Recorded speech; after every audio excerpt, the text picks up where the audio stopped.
Kita melakukan rapat koordinasi tentang penyelenggaraan haji tahun ini ya. Intinya Pak Menseknek dengan Dewan Pengawas kita Pak Dasko dan Pak Muhajir ya selaku advisor kita nanti ini rapat koordinasi sampai di mana persiapan pelaksanaan haji kita tahun akan datang ini. Dan kami melaporkan bahwa BPH, Badan Penyelenggara Haji dan Kementerian Agama sedang mempersiapkan segala sesuatunya. Antara lain kita sudah melakukan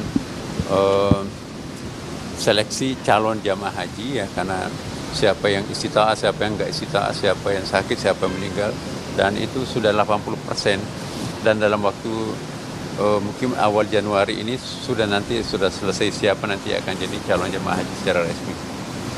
Kemudian juga sudah dilakukan tes siapa nanti akan menjadi petugas haji. Tentu yang betul-betul profesional artinya dia memiliki kemampuan untuk membimbing, tapi juga kemampuan fisiknya, bukan pengurus yang mau diurus gitu kan.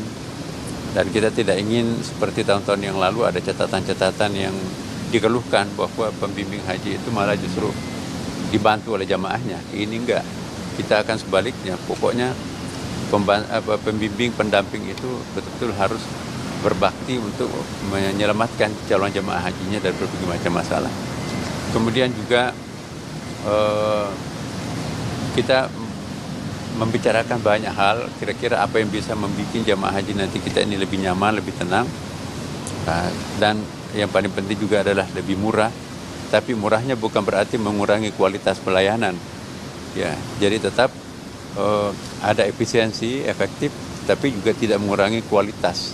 Misalnya pesawatnya, jangan-jangan kita mencari murah, tetapi malah justru pesawat tua, jadi itu di warning juga buat kita. Kemudian di samping itu juga kita berbicara tentang kemungkinan apakah jamaah haji nanti dimungkinkan bisa lebih pendek daripada sebelum-sebelumnya, karena kan satu hari itu kan kosnya sama dengan berapa ya. Nah, tapi ini menyangkut masalah Saudi Arabia juga. Tidak bisa kita memutuskan sepihak hal-hal yang berkaitan dengan Saudi Arabia, itu kewenangannya Saudi Arabia, tapi hal-hal yang berkaitan dengan dalam negeri itu kewenangan kita.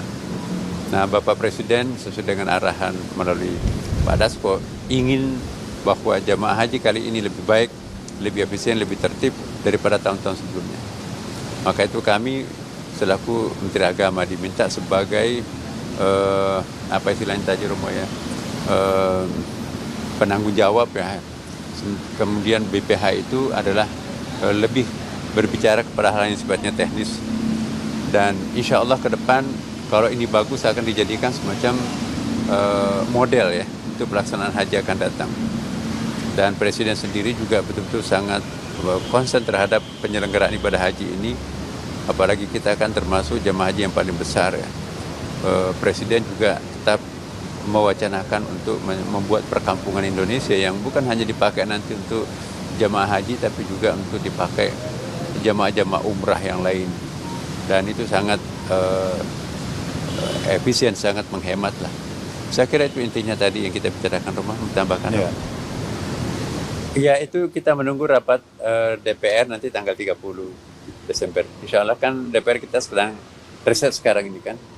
Walaupun sebetulnya masih dalam keadaan reses, tapi ini karena ada kepentingan sangat urgent, maka beliau, Komisi 8 itu menyiapkan waktu untuk kita rapat nanti pada tanggal 30 Desember. Ya. Pemerintah mengusulkan berapa, Prof? BP-nya? Jamaah itu seperti apa? Kenapa? Gambaran untuk perkampungan jamaahnya di Palu seperti apa gambaran perkampungan?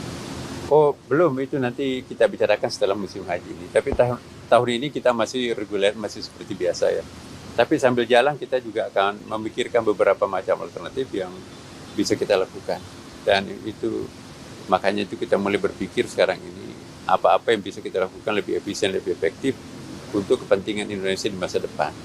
Ya. Pengelolaan anggaran bagaimana untuk haji 179M itu udah selesai. Apa itu? Yang untuk anggaran hajinya, Pak, yang kemarin di DPR itu berarti udah aman semuanya, Pak. Nggak ada Ya. masalah lagi. Jadi ini kita akan menunggu finalnya. Nanti kami umumkan setelah kita bicara dengan DPR, karena itu kan kewenangan bersama kita kan Pak dengan DPR. Untuk puncak haji pengelolaannya bagaimana? Karena kan di periode sebelumnya, di periode haji sebelumnya itu sempat dikritik juga oleh DPR untuk armusna selama proses puncak haji itu. Apakah ini juga jadi concern dalam rapat tadi? Iya, concern kita itu.